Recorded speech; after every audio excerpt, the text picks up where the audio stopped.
And we know this kind of thing, no mind, this and all of this, but this is not what I mean with it. I'm not saying no mind, I just say never mind. And this is a double wordplay, obviously, because never mind, funny enough, in English is a phrase for don't worry about it, forget about it. And this is really what I want you to understand, to not use the mind.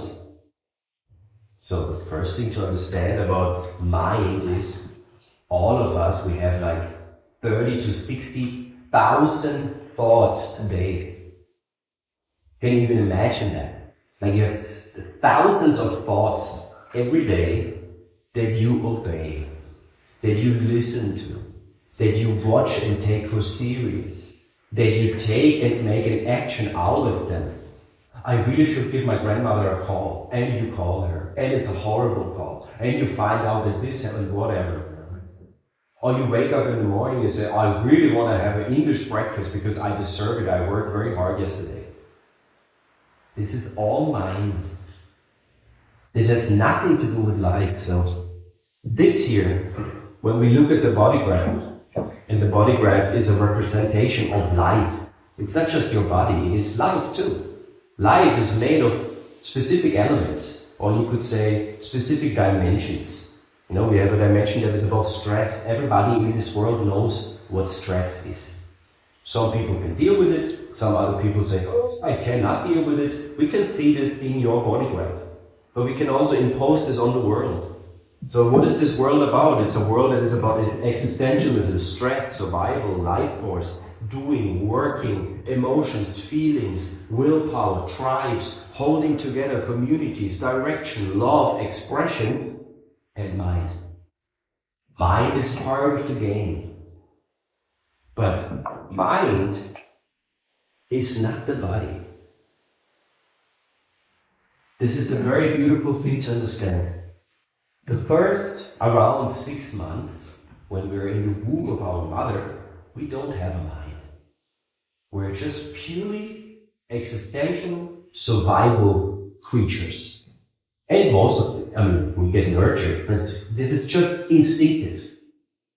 It's purely being. There is no seeing. Mind is here to see, body is here to be. Okay? And then, 88 sun degrees, so around 3 months before birth, the mind incarnates, so to say. It's not really the mind, it's a personality crystal, but I just make it easier to understand. So the thing that filters, the thing that gives us the illusion of that we are separate, because we're not separate. It's just our filtering. How we see, how we hear, how we taste, how we smell, all of this creates the illusion that you are not part of me. And if we go into physics and look at string theory or quantum physics or whatever, we know that everything is connected. And every person who went a bit into spirituality or esotericism knows we are all connected. Everything you do has an impact on the greater world. You change the universe with your breath, I like to say. Because it's true, what you breathe out changes everything. And we try to control that. That's the issue. And then we are very mindy killer monkeys. Greedy, strategic. We use tactics to get where we want to get. We hurt and harm ourselves and others to survive. And we live in an era where survival is not really necessary in the case that it was like 20,000 years ago. You get up in the morning and you can buy a fucking croissant somewhere at 7. You don't need to care about nothing, you just need a bit of money. To get money, you have so many possibilities to have a job, to receive money. There's not a time in human existence where it was easier to have a life that is good, where you can be self-expressed, where you can just choose what you would like to be. Even your gender you can change nowadays. You can just say, I identify as this, and people will respect it. So just to give you an idea, we came to where we are right now through mind. So mind is not bad. But around, or actually it's exactly 1781, this changed. It changed. So for like, let's say 80,000 years, maybe more, who knows, this is just numbers that we kind of date based on what we found in the soil, the Neanderthals, Cro-Magnon, this and that, to kind of pinpoint. But for a long time, we used this mental awareness only. What did we use before? We used the splenic awareness. That means we were super instinctive, intuitive. In the forest, did you hear that? Oh, there's something. Only very existential. And then where the mind got his era of shining. The time where Confucius were born and wrote all of this stuff about mind.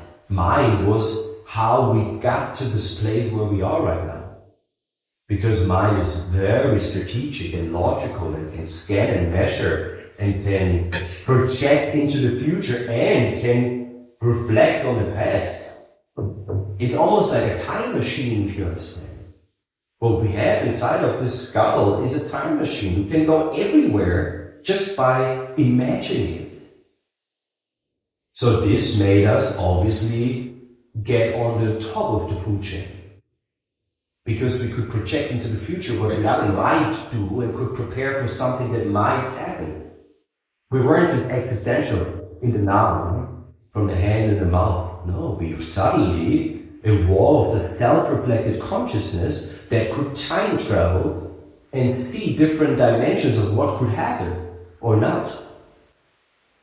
And as I said, this was amazing to have, and we mastered that, I would say.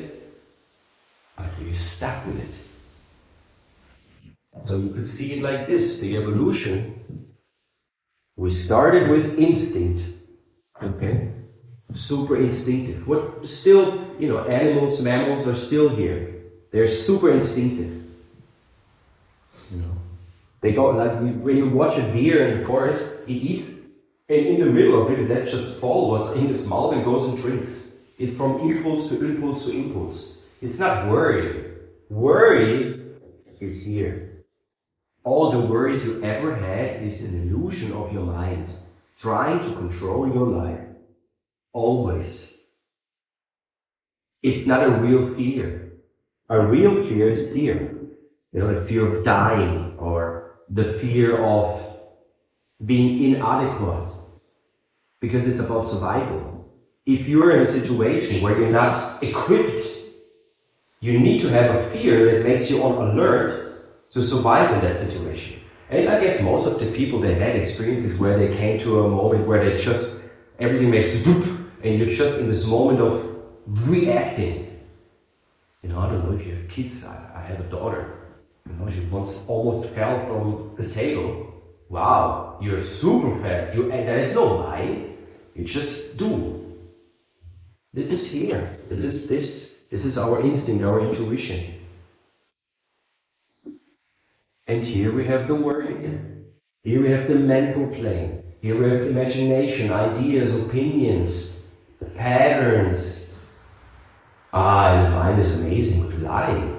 I mean, we even believe our own stories that we share with others that are not true, just because we want to prove something, or we want to, make something feel comfortable. Grandma asks you, and everything is okay, and actually you're not so good, you don't have money, and your, partner just left you, and you said, no, it's all fine. We just lie the people we love into the face, because we give the mind authority.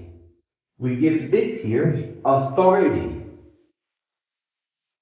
The mind has an authority, but only outer. Okay? It's outer authority. What I do is outer authority. I use this capacity of measuring and remembering and putting stuff together in words to inspire you. And you use your mind right now to measure this, to take it in. But this is only outer, it's not inner. Inner, this is the magic about human design. We know through human design what is your inner authority. And then you can finally fire the mind. So you invite your mind, you say, mind, please, I need to speak with you, and your mind comes like, what's going on? You know, you're in this decision-making department for quite a while now, and we decided that it's time for you to retire. You're fired, you know. We would like to keep you. You go to the research department, you just observe, that's fine, you can hang around, but no more decision-making. And that's easier said than done. It is so hard to not follow the mind. I mean, it goes even so far. If you look at your chart, and this is open here, it's white, there's no coloring, and you sit in a cafe, and there is somebody next to you who thinks about killing themselves, you will also think about that. And then you finally think, because of that thought, because you take it serious, I need to book a therapy session. And then you do that. You live a life that is not yours. The same as when there is somebody who thinks about going to a vacation. Suddenly you go home, but I really need a vacation. And your partner says, what do you mean? We just had holidays for 2 weeks. So, oh yeah. You know, mind is super strong. It's very loud. It's much louder than your impulses and instinct and intuition. Much louder. You know, instinct is like you walk through life and but this is only one time. It's a subtle thing. The hunt. But your mind, oh, no, don't worry. We need to go to this party. We need to go there. It's very important. Come on, just do it. Yeah, okay, well. And all of us know that the mind is tricking us. Everybody knows that. I know no person, and I know a lot of people. I mean, I've traveled since years and met so many people. I know nobody who can tell me my mind always led me in the right direction. And we know that. We know that my mind says, you better don't call her. She needs to call me first, or vice versa. We know this mind game, power games in relationships or whatever. She needs to say sorry first. The mind is saying that. And we trust that. And it always brings just more crisis and dilemma. It never brings ease, satisfaction, success, peace, never. It always brings tension. And tension makes us sick. I mean, too much tension. Stress, when tension becomes stress, not so good for our body. You know, this is something, adrenaline, what is stress actually, basically, is there for very specific moments, but not to be all the time on adrenaline. I mean, most of the people are addicted to coffee. It's liquid adrenaline that you put in to kind of compete with the world who is always on stress. You know, people, when they get bored and they run through life, they get a job, they marry, they make a kid, and they jump into their grave. It's like, it's wow, super fast. That's a life. And a life that is not lived. It's wasted potential. Literally. There is so much potential in each of you. We don't even know how much potential, what it could be. We don't know. Because we are all conditioned. Because this mind, forget it, the mind, as I said, it's not its own persona, so to say. No, it's not its own thing that comes with a setup. The mind is just a measuring instrument. It measures usually through the eyes. So that's why people are scared in the dark, by the way. Because mind loses control in the dark. And it's funny because there's studies that when you're in a dark room for minimum 10 hours alone, your mind starts to create another reality so you don't get lost. The mind is very strong.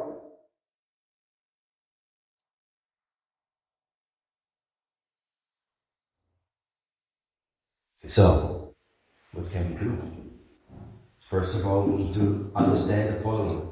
I would like to invite you to do the following. Can you watch your thoughts right now? Can you watch your body sensations right now? Just observe them. Who's watching? Who's watching? This is you. If you want to get a label for something, but this is you. This is the passenger. This is what is your mission. To be observing. That's all. Because you cannot control life. And body is life. You cannot control your body. This is the old way. These old tantric, taoistic ways of controlling the body. This is over. The more you try to control your body, means you try to control life, the less you will have a life in flow. I'm not talking about discipline. I'm talking about controlling your life. That means you are unique. Okay? You have a very unique brain system, you have a very unique digestive system, everybody has. And everybody who ever worked with people in a kind of medicinal or healing aspect knows that every client is different. Not every medicine works for the same shit, but because the people are different. Some may need this herb, some may need Western medicine. It's very different. There is not a solution for all. So we can't control life, now I get it, but we can apply discipline. There's no choice in it. That's the tricky thing. You're either somebody who has discipline or not. And even if I have discipline, which I have a choice if I apply it or not. This is a big... And with that, I feel like I can control it, but of course I get it. I can't control if I slip on a rock and I break my leg. This I can't. You cannot control where you need to be. You cannot control who you fall in love with. You cannot control when you need to, when you're hungry. You cannot control how your body is healing or when your body gets sick. All those very primal things you cannot control. You cannot. You cannot control to be creative or not. It's just there or not. Okay? And this is very important. What you can control is the illusion of your mind to have a mindset about something. I stay positive. Yes, okay, you can try that. You can have a mindset of positivity. But I like to live in the binary. I'm so pessimistic that it almost looks optimistic. That's more my thing. How about controlling our whole body with our minds?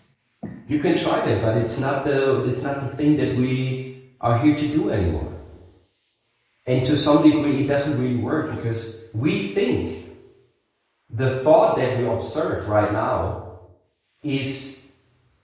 comes before the action, but it's not true. There's enough studies nowadays in neurology, neuroscience, that gives us an insight of when you move your arm, when you speak, when you do something, it's already there in the brain before your mind actually realizes. And that's super tricky, because our mind hates to hear that, because our mind wants to be in control. Our mind says, no, without me nothing would work. I am the one who holds all of this together for you. And it's not true. It's not true. I mean, you need to do your own research if you really want to know it. I'm just wondering about, I heard about like 10 unhealable diseases in me. And I thought with my mind. Yeah, this is what you think. But actually maybe it's like my mind created the disease and I just let go of my mind. So I'm wondering about this that's like eat or chicken first, Yeah. Because I discovered I can heal like this in 2 minutes if I want. Yeah. Something which was there for 30 years. And so what is it that heals? What it was? It felt like for me, like shifting my perspective completely made a huge impact on my body. I would say it is when your body is in the moment ready to heal. So the body was first ready. This is my perspective. My understanding of studying almost over 6 years with this, and before we already tried things like this. But for me, the mind has no power. It's just the idea that the mind has power. Because I can sit here and it's like, okay, I want a donut right now. And I can think so much however I want. There is no donut appearing suddenly in front of me. this is the century we live in with all of this manifestation, visualization. I'll tell you something. Manifestation, visualization is nothing more than a mental act of I need more. Instead of seeing what you have. You know, when you're using your mind for life, you don't see. You're not feeling. It's like when you have a conversation with somebody. I guess all of you know that. You have a conversation with somebody, and while the other is answering something or responding, you already think about what you will reply to the person while they are even still speaking. Let go of your mind. How about you listen? You know what I mean? This makes a huge difference. It made a huge difference for me after all. I mean, when you finally start really to listen, there's a lot of entertainment. You don't need Netflix anymore.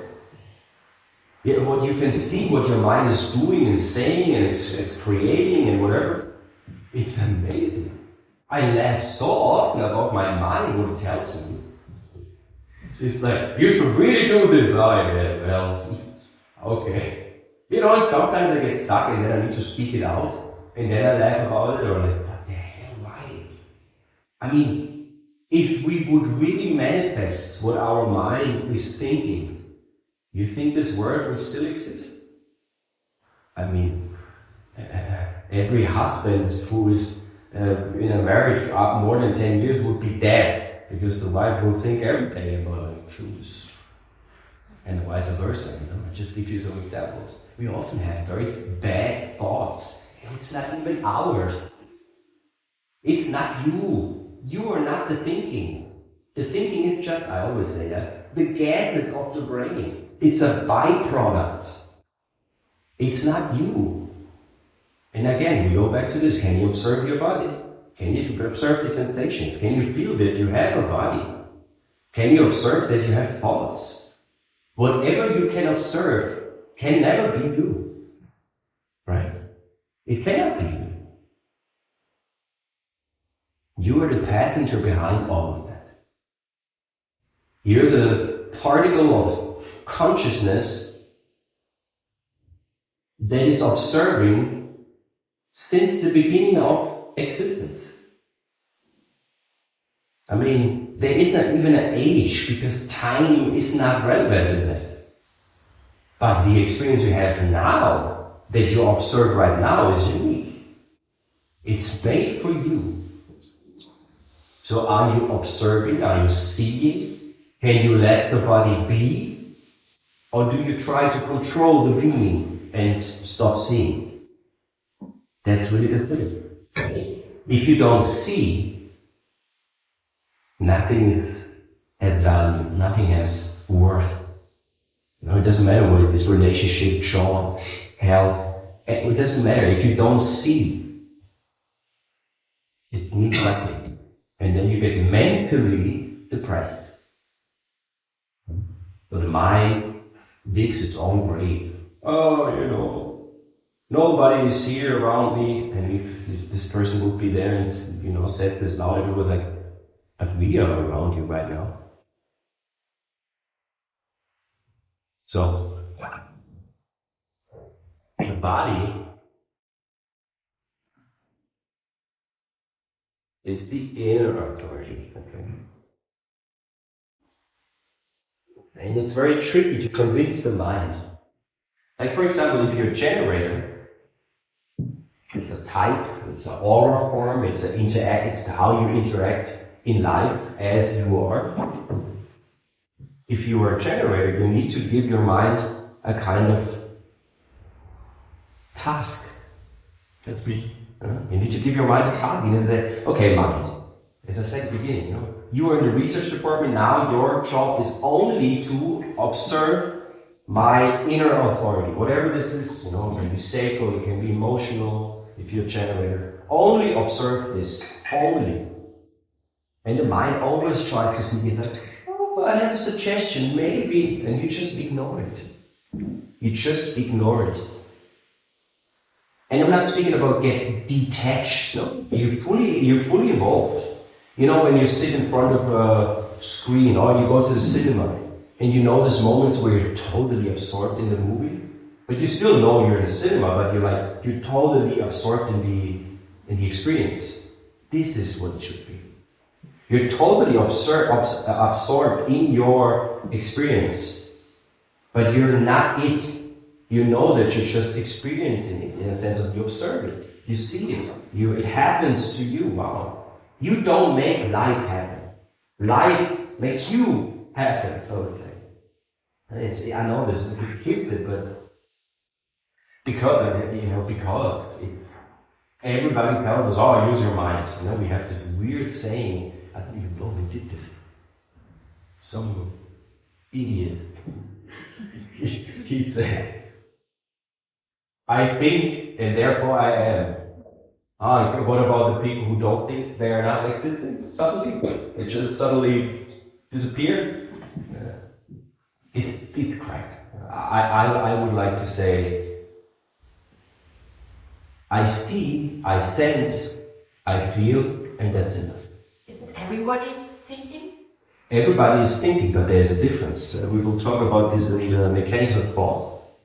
The difference is, there's people who have original thought, and there's people who have second-hand thought. And it's crazy. Because if you have second-hand thought, and then you act on that, it's not even yours. If you have original thought, at least it's yours. You know, at least it's your own mess that you try to act upon. But thoughts, we think it's ours. We think we make up thoughts, but we never make up thoughts. We never create thoughts. It's not true, you know. When we look at the brain, it's like we take stuff in and it goes into the back of the brain, in the gray area. It just gets stored, and then some of it we get aware. Because actually we take in a lot more stuff than we realize.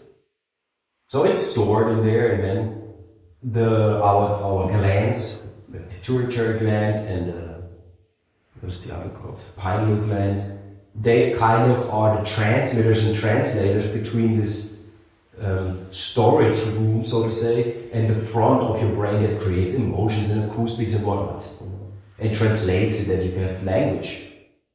It's funny, you know, actually the mind is the function of the brain and the mind together is crazy. You translate light into words. Wow, pretty nice. So it takes this, and whatever is stored there just pops up. For example, I have a channel.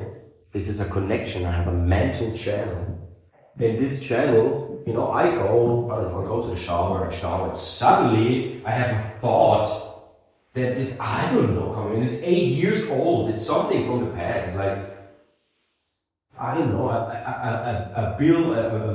a movie clip of how I visited a friend. In that moment, if I give that attention, I lose to be in the now. Totally.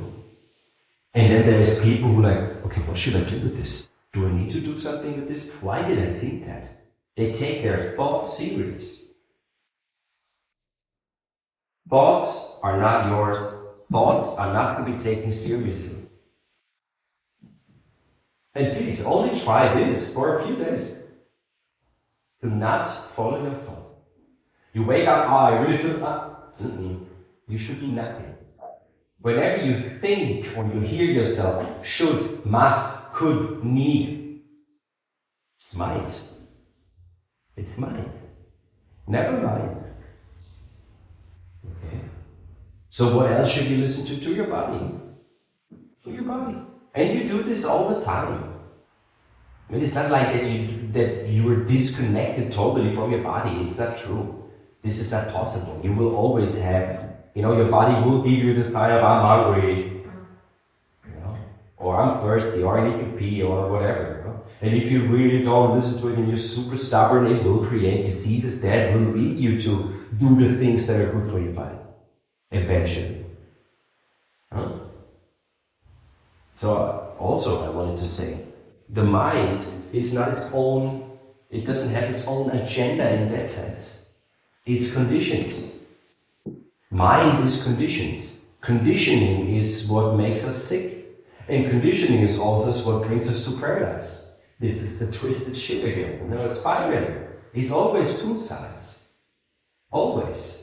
So all the conditioning we received when we were young, from our parents, from the grandma, from the kindergarten, from school, all this conditioning, beliefs, dogmas, ideologies, cultural blah blah blah, religion, all of this is also part of how our mind is trying to save us. So the mind is not only the spokesperson for all the centers that are open. For example, if this center here is open in the chart, your mind is always trying to save you by avoiding confrontation. So you run around smiling and being friendly. But it is also connected to your culture. So how you do it and how it will be shown depends on where you come from. What is your condition? Or let's say you have those two centers open, the stress and the light force. So how does your mind control your life? Remind that you need to work hard and fast. So everybody who has those two centers open will work hard and fast because the mind is telling you this every day. And the mind is such a fucker. It tells you to do something. There's a story from the founder of Human Design, and I like the story, so I share it with you.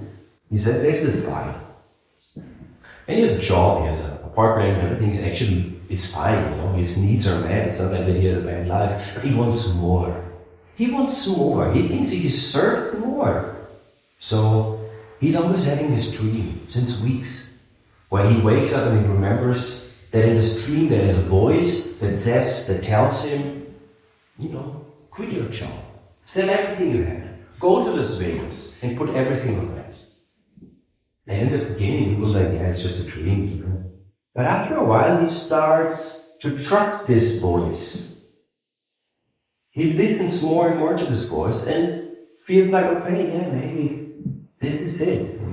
So he quits his job, he sells all the stuff he has, he goes to Las Vegas, he puts everything on that. And it's flat. He loses everything. And it's not like that in that moment the mind says, oh, sorry, I'm really sorry that I didn't give you the right information. No. The mind says, okay, and now let's go there and get alone and try again. It's crazy. It's insanity. When you listen to your mind in the sense of that you give it authority, this is mad. It's so mad. Your mind has no idea who you are, what you need, what you can be. No idea. And it's the same about others. Just because your mind says, oh, I don't like this person because of blah, blah, blah. It has nothing to do with that you should avoid this person. No. Mind, never mind. It's nothing you can trust. Never. It's only good if it is giving, through your uniqueness, information to others. That's the only job it can have. To, for example, teach, explain, share. And for this, imagine if we wouldn't take everything we think personally, and we would really just listen to what others have to say. Wow. We would be so rich of different perspectives that we would not be stuck in a world where they repeat the same things that didn't work for the same thing again. You know what I mean? It's like we use old things, old solutions that never really worked for things that happening again. It doesn't matter if it's about medicine, the medicine world, or is it about wars. it's always, I know this, so we do the same again, instead of listening to new perspectives. If you fire your mind, there is no right or wrong anymore. Because everybody is right and everybody is wrong at the same time. It's like Schrödinger's cat, you know. It's a superposition. It doesn't matter what the outcome is. You will do what you love because it doesn't matter what you do. And it doesn't matter what's the outcome. Because your mind is not judging you anymore. In the sense of that you give it attention. It will still annoy you, it will still nag on you, it will still try to control you and be in charge. It will never give up, never. But if you learn to just let it be and don't give it the specter of ruling, you will have a transformed life. And this is what human design is about. It gives you lots of informations to understand more and more and more how to apply it, how to be you. Not in the sense that you need to believe it. Please don't believe anything I say. This is not about believing, it's not a new ideology or whatever. It's just about giving you information that you can play with and see. You can also do the opposite and see what happens. And I encourage you, play. It's not about this is the only way. No. And I know that this sounds very harsh and says, okay, never mind. Yeah, this is the theory bedrock right now, okay? We start from that. Never mind. Mind is never something that you can trust. Okay, let's try. I mean, we never tried. Did we ever try? Did we ever try to just wait and let the body move? Instead of always interfering? No, non-interference is a beautiful thing. Non-interference. Whatever your mind says, whatever your mind wants, you don't interfere with life. You just let life take care of you. And it will do. I mean, I can share so many moments of my life where I just surrendered, or where I was surrendered, and my mind was going insane about worries and anxiety and this and what about that, and this could happen, and God. And everything turned out good. I mean, I'm here. You know? It's almost every month that there is a moment where my mind says, "Oh, we need to pay rent. Are you sure you have this?" And I was like, and I listened to her. Okay, yeah, interesting.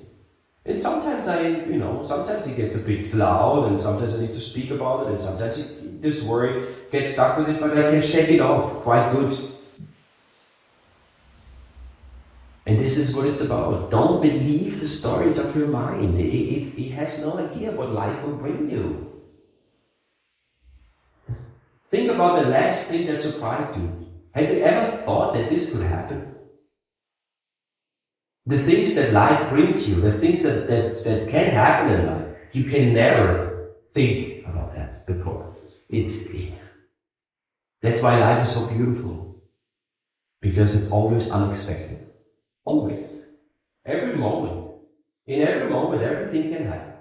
We could all die suddenly, or we could all be enlightened from one moment to the other. Or what Julia said, we could just be healed. Spontaneous healing, boom, suddenly we're healed. Yes, everything is possible. And I say, when you let go of your mind, because it's holding you back. It's holding you back. It's like there's this stream of life, beautiful, and your body just flows in it. It's just floating, nothing to do. And whenever there is something to do, your body will just do it. It's something you're born with. It's a natural thing in you. Like if you put a baby in water, they know what to do. They know what to do. But your mind says, no, we need to go to this island, we need to hold on there, we need to have a stick, we need to hold on to others and all of this. And this makes your journey quite uncomfortable. Not even only uncomfortable, it stops you from seeing, it stops you from experiencing the things. When you hold on to somebody because you're scared and worried that you might drown because you don't trust your life and body, you maybe don't see that there's this and there's this for you. There's big signs that, hey, opportunity, and you don't see it because you're busy with your mental shit. I call it mental masturbation. Thinking about thinking. We go so mad that we think about our thinking. Oh, okay, I thought about this. That could be, it's like analyzing dreams. Why would you do that? It's the dream world. Leave it alone. It doesn't matter if you dreamt about this or that. It can be interesting to look about it. Yeah, it's nice, it's fun, but don't give it don't give it weight that you make a different decision. Because it will not guide you through life. It will not guide you. It will lead you to a wall of resistance. And then you think, oh, that's normal, This is very normal. Resistance, we fight through, we struggle, we suffer. I tell you, suffering is not a normal state for humans. Struggling is, but not suffering. Suffering is what we do to us. Suffering is the body screaming for stop, please stop.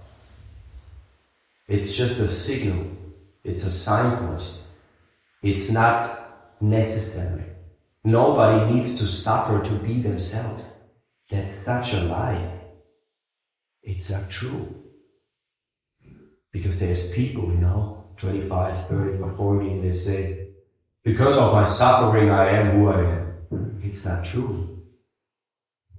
It's not true. Because of your suffering you may be who you are, with the scars and the pain you carry within that you need to solve to whatever. All this trauma and all of this stuff that's built up through going against you.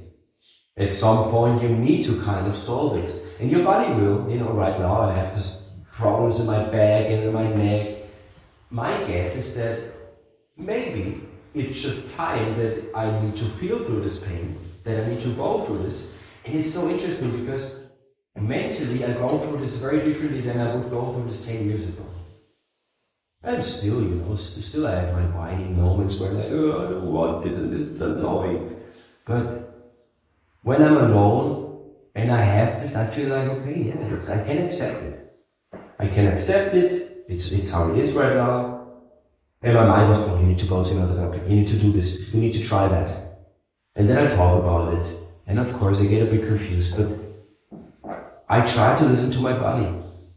So my way of making a decision is always coming out of this body, and I talk about something more often, and then there's some kind of click, and then I do it.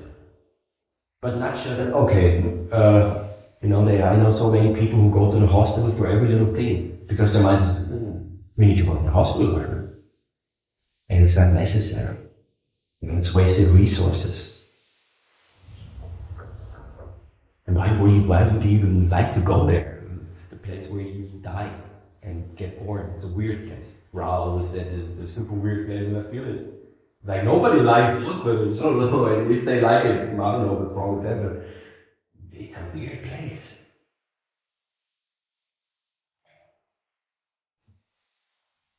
So, if the mind has no control, that means that it doesn't matter what you think. You will get what you need. You will always get what you need. And what you need is maybe not what you want. Wanting is not something that is based on needs of your physical form. Your physical form doesn't need a new TV. Your physical form doesn't need to drink 2 cups of wine. You know what I mean? This is desires and pleasures to compensate most of the time. I'm not saying you gotta drink a glass of wine, do whatever the fuck you want, but see where it comes from. See if it's really your body, because if you take let's make this example. I know people who took mushrooms, they had a wonderful experience, and I know people who took mushrooms that had a horrible experience. They took it at the same time, they took the same mushroom. Why could this be? In my experience, yeah, for sure they are unique, but it's also about, is it your mind that wants it, or are you physically ready to take this experience? I would never recommend to anybody doing any experience without the readiness of the body. If you're generator, you feel just, I'm ready. if you're a mental projector, you wait until you have clarity. And the others, I don't know, the emotional generator, you wait until you responded multiple times. You listen to this bodily sensation of, okay, I'm ready to do this. And your mind, even if my mind is scared. No, it's not like that you will respond, that your body has a yes for things, that your body will lead you to things that your mind is so comfortable. No. I mean, it will lead you to places that you really don't want to be, mentally speaking. Your body suddenly wants to go to celebrate Christmas with your family. And your mind is like, what the fuck, why? I don't want to meet all of them. But when you go there and it's from your body, and it's a yes from your body, you will be equipped to deal with whatever will be there. And who knows? It's not about, maybe you don't even end up there. Maybe it's just about booking the flights. Maybe it's just about being at the airport at this specific time, at this day, at this moment, to meet the right person that gives you a little puzzle piece that you need to, I don't know. Don't think about, because I have a decision to make this, and then pre-think what the decision will be. You have no idea. You have no idea. We all just act like we know how life works. We just, it's nobody has an idea about it. We just guess like, maybe like this, maybe I should do, I don't know.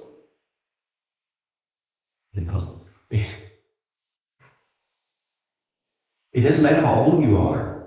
Yeah, you will have experience. When you're 90, you will have a lot of experience.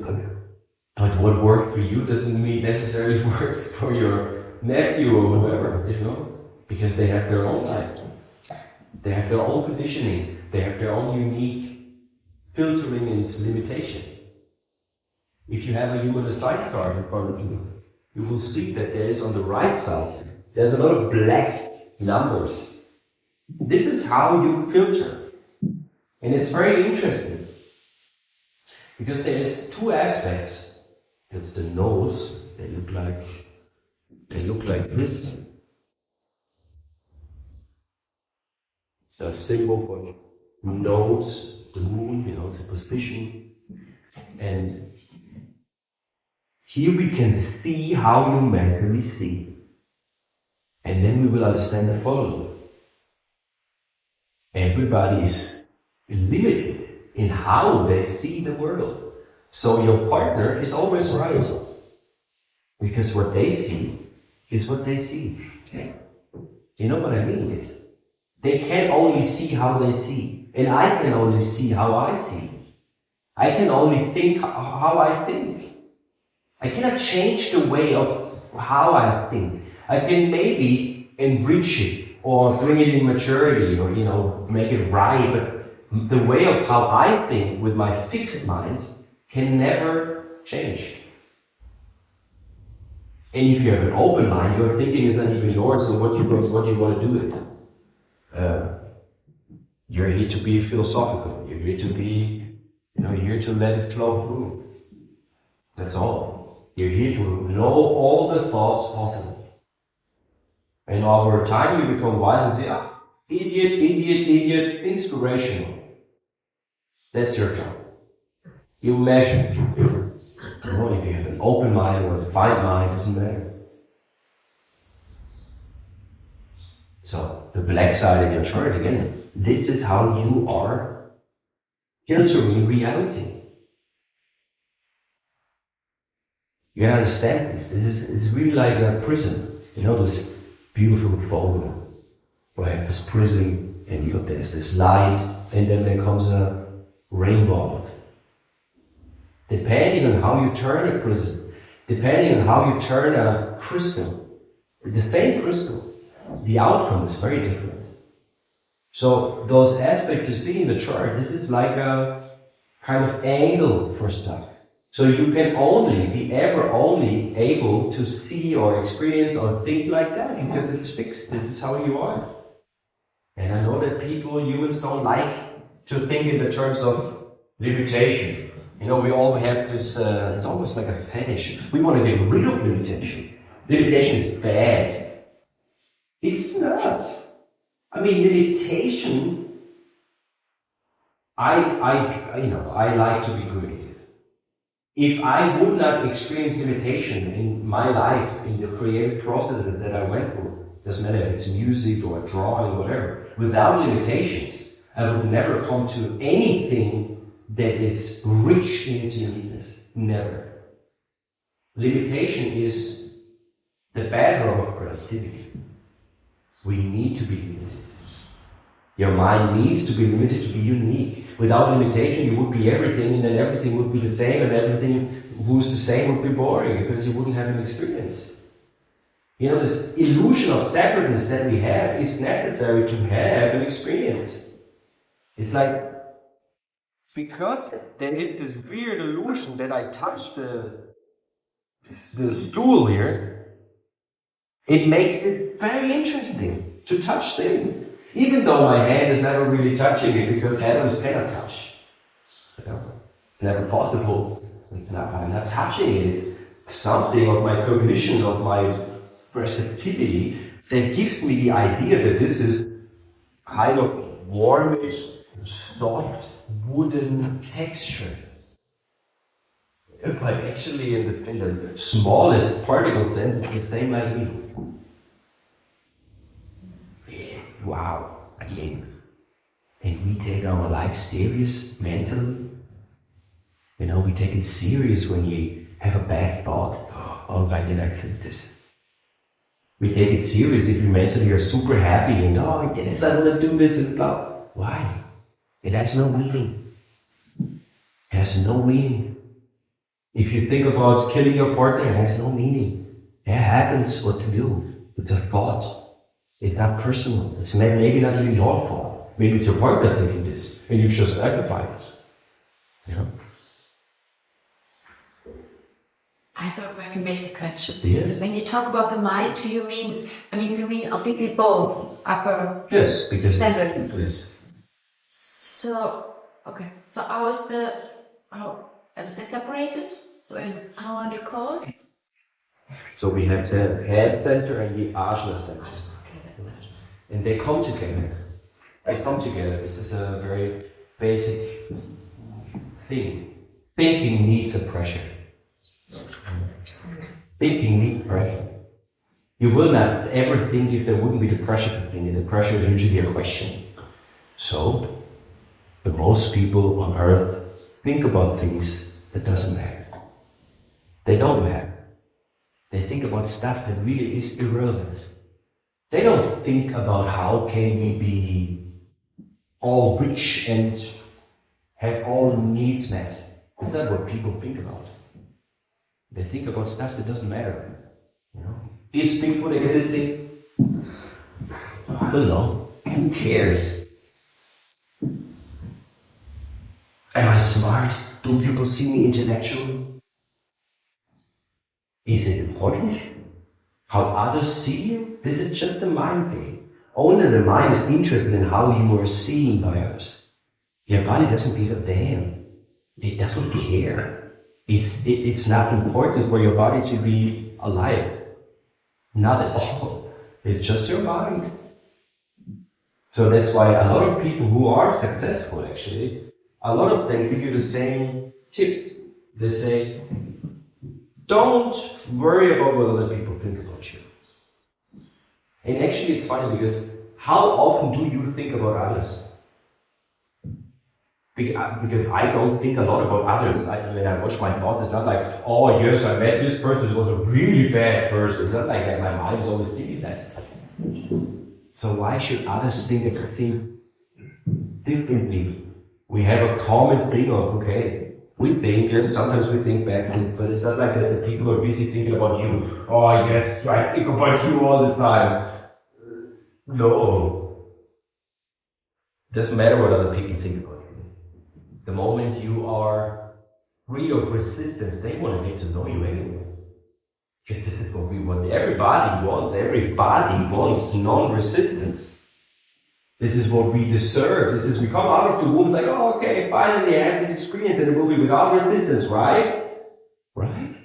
And the parents, they look at the baby and like, I don't know. We don't know. We didn't figure it out yet. But you can try. With this information, with this knowledge, it will teach you and maybe gives your children a possibility to have a life without the resistance, without the suffering, without the scars that are not necessary. I mean, I'm a 1-3, I have a third-line body, I will have scars. I will make my mistakes, I will fail, I will fall down and get up again. And it's important and necessary and maybe even correct for me. But it needs to be the right things, the right mistakes. It needs to be the right moments when you crash the car into a tree. I did this. I had no scar, nothing. I was fine. The car was completely damaged, but I was like, oh, interesting. I had nothing. I went to work the next day. So it needs to be. It's about correct things. Do the correct things. If you do the correct things, and that literally means nothing more than you are somebody moving through space. You really can see this. You're moving through space. So it's always about when, what, with who. Where you are is who you are. To some degree, that's true. Or we have this other saying of what you eat is who you are. It's also to some degree true. Because if you're in Africa, you are in Ghana, you will eat completely different things and will have completely different nutrition than when you go to, I don't know, Germany. Because of what they have and what is there for you. So, if you are not in the right place, because your mind says, oh, you should really go there, this is nice there. I don't even want to know how many people came to Portugal because of my decisions. Think about this. Think about all the people that use their mind to go to Portugal right now, and they bring all of their resistance and frustration. You think that this economy will flower through this? For sure not. This is what I mean. It's really, if you are a polar bear, you need to know where you need to be. Because if you go with your mind, I will go to the Sahara Desert because this is my dream. My father always wanted to go there, and I will make this dream come true. Yeah, you might feel a little bit of, I really did it. I am here in the Sahara, and then 20 hours later you die of thirst. It's not your environment as a polar bear. So know who you are is important. If you know who you are, if you know what you can trust in life, because this is what we usually miss. We don't know what we can really trust. Is it the intuition? Is it the instinct? Is it the gut voice? What can we trust? We can see this in your chart. But what I can say is, don't trust the mind. Don't trust the mind. Never mind. I know I repeat myself, but it's really, I need to hammer this in. I guess we could talk a bit about it, make an open discussion, because I guess that's enough for now. And we can talk about mind. What is your thoughts about this? What does your mind say? Or you give an example, or you say, is this also mind? Let's talk about it. Is it mind or not mind?